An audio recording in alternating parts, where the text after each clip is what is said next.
Hi friends, మేమైతే ఈరోజు country డీలర్కి అయితే వెళ్ళాం ఫ్రెండ్స్. ఇక్కడైతే మాకు కొన్ని కావాల్సిన సరుకులు అయితే తీసుకుందామని వెళ్ళాము. అలాగే కొండాపూర్ ఇక్క వచ్చి మా బావ అయితే చుట్టూ ఒక రౌండ్ వేశారు. ఒక రౌండ్ వేసి మనకి ఏమేం కావాలో ఒకసారి చూసుకున్నాడు. చూసి ఇక నాకైతే నెయ్యి అయితే తీసుకున్నాడు. నేను ఏం చేసిన ప్రతి దాంట్లో నెయ్యి అయితే వేస్తాము ఒక కొంచెం అని నెయ్యి అయితే తీసుకున్నాము.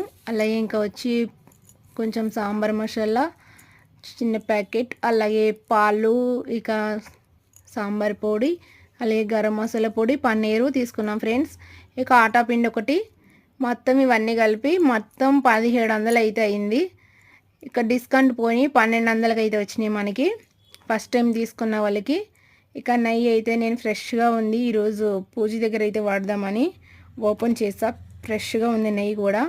అలాగే పాత బెల్లంతో ఉప్మా రవ్వతో స్వీట్ అయితే చేసా దేవునికి. స్వీట్ చేసి ఇలా నెయ్యి కొంచెం వేసాను, సరిపోలేదు, మళ్ళీ కొంచెం వేద్దామని ఒకసారి కలిపేసి నెయ్యి అయితే వేస్తున్నా. ఎక్కడ లీక్ అవ్వకుండా పేపర్తో మంచిగా మనకి పార్సల్ అయితే బాగానే వచ్చింది ఫ్రెండ్స్. అలాగే ఇక నేనైతే మళ్ళీ తీసేసి కవరు వేరే బౌల్లో వేసుకోవాలి. కొంచెం దేవుడికి సపరేట్గా నెయ్యి అయితే తీసుకుంటాను నేను పక్కకి. ఇక టేస్ట్ అయితే సూపర్ ఉంటుంది. మీకు కూడా తప్పకుండా నచ్చుతుంది, తెచ్చుకోండి నెయ్యి. మేము ఎప్పుడు ఊరి నుంచి తెచ్చుకుంటాం.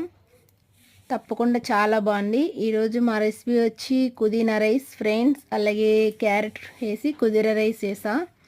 ఎప్పుడు తినేది కాకుండా మనం ఇలా పుదీనా రైస్ కొత్తిమీర రైస్ చేసుకుంటే చాలా బాగుంటుంది. దీని కాంబినేషన్ వచ్చి కర్రీ ఏం అవసరం లేదు, పెరుగు చట్నీ చేసుకుంటే చాలా బాగుంటుంది, టేస్టీగా ఉంటుంది. మీకు కూడా తప్పకుండా నచ్చుతుంది ఫ్రెండ్స్. వేడివేడిగా తింటే చాలా బాగుంటుంది. ఇంకా ఇలా అయితే నేను ఈరోజు అయితే మా లంచ్ ఇది. మీకు నచ్చితే లైక్ చేయండి, షేర్ చేయండి ఫ్రెండ్స్. To time